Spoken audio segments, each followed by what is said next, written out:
இனிமே இந்த நிலைமை எந்த பொண்ணுக்கும் வரக்கூடாது அப்படின்னு நடிகை ஷகிலா அவர்கள் சொல்லியிருக்க இந்த விஷயம் சோஷியல் மீடியால பயங்கரமா வைரல் ஆயிட்டு இருக்கு.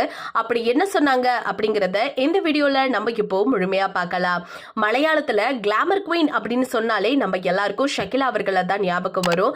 இவங்க தமிழ் படங்கள்ல சில குணச்சித்திர கதாபாத்திரத்துல நடிச்சிருக்கிறது நமக்கு நல்லாவே தெரியும். இந்த நிலையில ரீசெண்டா ஒரு பேட்டி ஒண்ணு கொடுத்திருந்திருக்காங்க.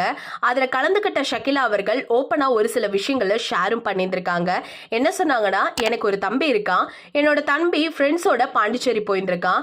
அங்க அவங்க எல்லாருமே என்ன பண்ணிருக்காங்கன்னா ஏ படத்தோட சீடியை வாங்கி பார்த்துருக்காங்க. அந்த படத்துல நான் நடிச்சிருந்திருக்கேன். அதை பார்த்து அழுதுகிட்டே பைக்ல வந்திருக்கான். 3 நாள் அவனுக்கு காய்ச்சல். இந்த விஷயத்தை என்கிட்ட சொல்லும் பொழுது நான் சமாதானப்படுத்த நினைச்சேன். ஆனா அது என்னால முடியல. அன்னைக்கு என்னுடைய தம்பி என்ன மாதிரி ஃபீல் பண்ணா அப்படிங்கிறது என்னால புரிஞ்சுக்க முடியுது. இந்த காரணத்தினாலதான் நான் ஆபாச உடைய அணிஞ்சு சமூக வலைத்தளங்கள்ல பதிவிடாதீங்க அப்படின்னு ஒவ்வொருத்தவங்களையும் எச்சரிச்சிட்டு இருக்கேன். ஸோ நான் தான் இப்படி போயிட்டேன், என்னை சுத்தி உள்ளவங்க எல்லாரும் நல்லா இருக்கணும் அப்படிங்கிற ஒரு நல்ல நோக்கத்தோட தான் நான் சொல்லிட்டு வந்துட்டு இருக்கேன் அப்படிங்கிற மாதிரி ஷகிலா அவர்கள் இந்த பேட்டியில சொன்ன இந்த விஷயம் சோஷியல் மீடியால பயங்கரமா ஷேர் ஆயிட்டு இருக்கு. நம்ம எல்லாருக்குமே ஷகிலா அம்மா பத்தி நல்லாவே தெரியும். ஸோ ரீசன்ட் பீரியடா அவங்க ஒரு நல்ல பேர் புகழோட தான் இருந்துட்டு இருக்காங்க.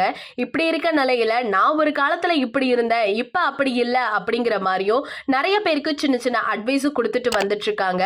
இது எல்லாருமே நான் மாறினாலும் நீங்க எல்லாரும் நல்லா இருங்க அப்படின்னு சொல்ற மாதிரி தான் சில விஷயங்கள் இருந்துட்டு இருக்கு.